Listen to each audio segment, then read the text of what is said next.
10 years ago, after Jaeng's high school graduation, a group of friends ventured down a road they would soon regret traveling. It began innocently enough, a farewell party with alumni talking and reminiscing about their newfound freedom. But around midnight, an alumnus named Nguyen suggested something more exciting. Now that we've graduated, why don't we do something fun? His idea? Explore a notorious abandoned house on the way back. Despite the ominous whispers surrounding it, the thrill of investigating the unknown proved too tantalizing to resist.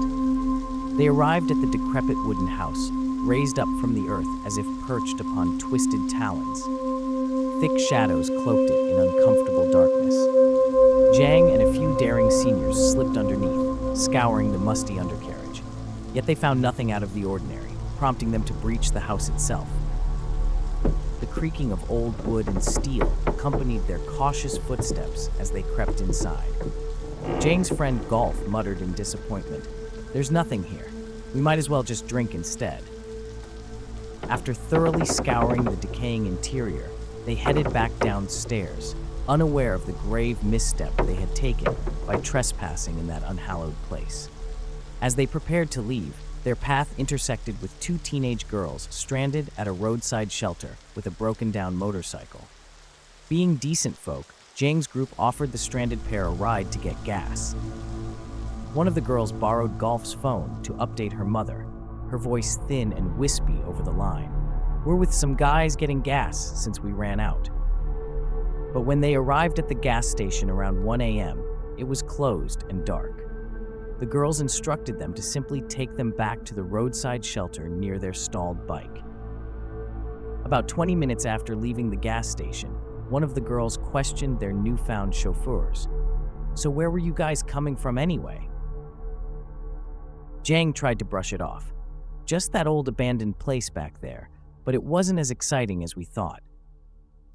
That's when Golf revealed the small carved box he had pocketed from inside, a twisted smile crossing his lips.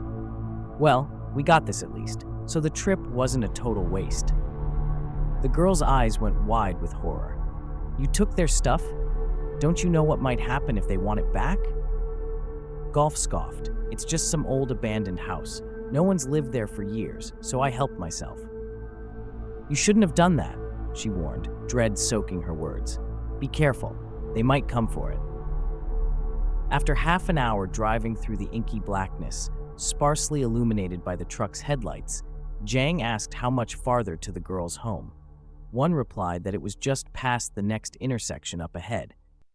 But after guiding them through the turn, she instructed Nguyen to pull over, saying her mom was waiting for them there. As Nguyen began the U-turn, the truck's engine suddenly died with an ungodly rattle, suspended in the center of the empty road. That's when all hell broke loose. Jaeng's friends in the truck bed began pounding frantically on the rear window, screaming at the top of their lungs. A disturbing groan seemed to rise from the earth itself, surrounding them in an unholy darkness. Then Jaeng felt an immense, suffocating weight bear down upon him, drenching him in a viscous, foul-smelling muck that seeped into every crevice. The world dissolved into a waking nightmare. Screeching metal, shattered glass, the agonized howls of his doomed friends. Jaeng finally regained consciousness in the hospital, his world shattered into jagged shards of broken memories. Nguyen and another friend were dead. Golf and the two mysterious girls had simply vanished into the night, their fates unknown. Days later, Golf's mother received a call from his phone, placed somewhere on that same lonesome road. But the voice on the other end was not her son's.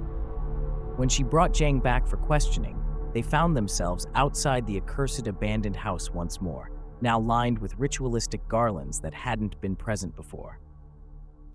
An old caretaker emerged, leading them inside where horrific truth awaited. Photos of the two teenage girls hanged, decorating the walls. And on a table below, the haunting sight of Golf's phone and the carved box he had selfishly pilfered from the home's former residents.